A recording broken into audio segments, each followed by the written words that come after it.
All right, guys, the Utah Jazz get a nice win against the San Antonio Spurs. This is the Utah Jazz postgame show on the Hoops Nerd channel.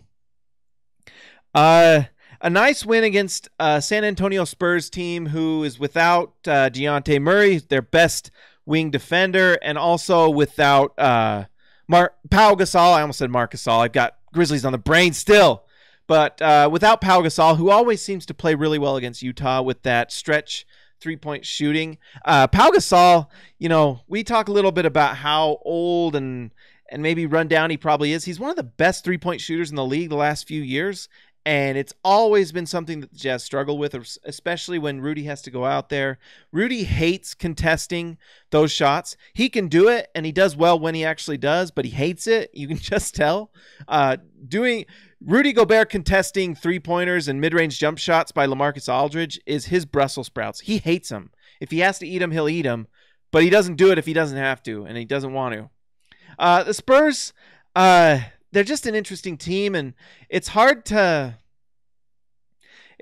peg what the Spurs are. They really, honestly, at times tonight looked a little like a 90s basketball team with how few three-pointers they make, which is fine when the Spurs are playing their game, which the last 2 or 3 years they've been winning with just great defense, and they play efficiently. They play to the strengths of their players, and that's kind of what they're doing this game. Like LaMarcus Aldridge was burying mid-range shots against the Jazz in the first half. DeMar DeRozan, we all know, is that mid-range assassin. Even though last year he was shooting more threes, I haven't got a lot of chances to watch the Spurs. They're like the Jazz. They don't get a lot of national love, which they should. But DeRozan is a mid-range guy and will do things there. And so maybe that's part of why they don't take as many. But tonight it just kind of caught up with them because they shot similar percentages to Utah. It's just Utah had a record-breaking three-point night. The Jazz make, I believe, 21 total threes tonight. Let's see. The Jazz made 23s tonight. Looks like they tied it.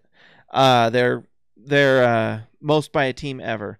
And also do it shooting 60% from three. So that was really what won the game for Utah, was just that ability to hit shots. And that's something the Jazz have not done with consistency this whole year. So if you're a Spurs fan, I'm sorry. The Jazz actually did well tonight.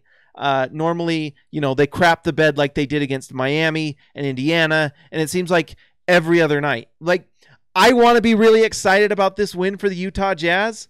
But where has this team been? Why did this team not show up against Miami? You know, it was there for the first quarter against Miami, but then gave the lead away and ended up losing to Miami in the end. And people can complain about refs, and I agree with Rudy Gobert with what he said about the referees. But at the same time, the Jazz had a 19-point lead and lost that game against Miami.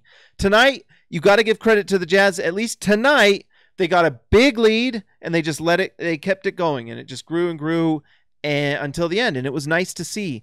Ricky Rubio had a really nice night. Ricky Rubio has quietly put together like 10, 15 nice games. Tonight, I was really impressed with Ricky Rubio in that his defense was really good. He looked like he was really trying, which at times has been spotty. Like, Ricky Rubio's offense has been figured out for sure in the last 10 to 15, but that defense has been hit or miss. Tonight, it was fantastic, and it's no surprise that the Jazz have a really nice win. Rudy Gobert is an absolute monster, plus 30 for the game. Rudy Gobert is the reason the Jazz won this game. He is an absolute monster. And the other story, actually, too, is that the Jazz starting lineup played really well. Now, that may be that the Spurs are just really undermanned, which is very likely. But they play that mid-range game, and that kind of does adhere to, I guess, Derek Favors' style. The Jazz probably are playing Derek Favors a little bit to get a trade on January 15th. There's going to be a lot of players available. The Jazz have to be involved in that trade deadline to make moves for the future and to help win for the rest of the season. The Jazz need to improve.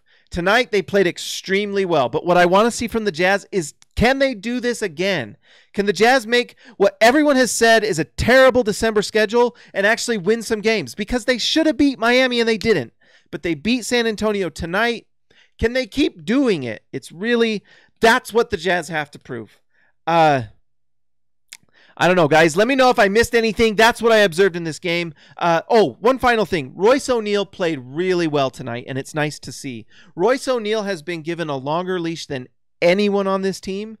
Anyone. he has been allowed to play so poorly. And it's honestly cost the Jazz some games with his play. He has honestly been awful. And I think some of his poor play is getting rubbed off on other players who seem to take a lot of blame for things. Royce doesn't seem to take a lot of blame. But it was nice to see Royce play well tonight. That's the defense we have expected from Royce. He had some really nice moments.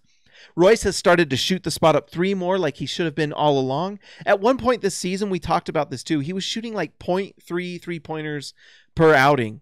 And it's just like, what are you doing? You're a three-point shooter, and it's no surprise that Royce is hitting three-pointers because he's good at it if he takes them. But Royce has to shoot that three when he gets the open shot. He has to, because his game is defense and spot-up threes. That's what he's good at. The occasional drive to the rim is nice, but that's not his game, and he doesn't finish well at the rim. But he does shoot a nice percentage from three, and so that's nice to see.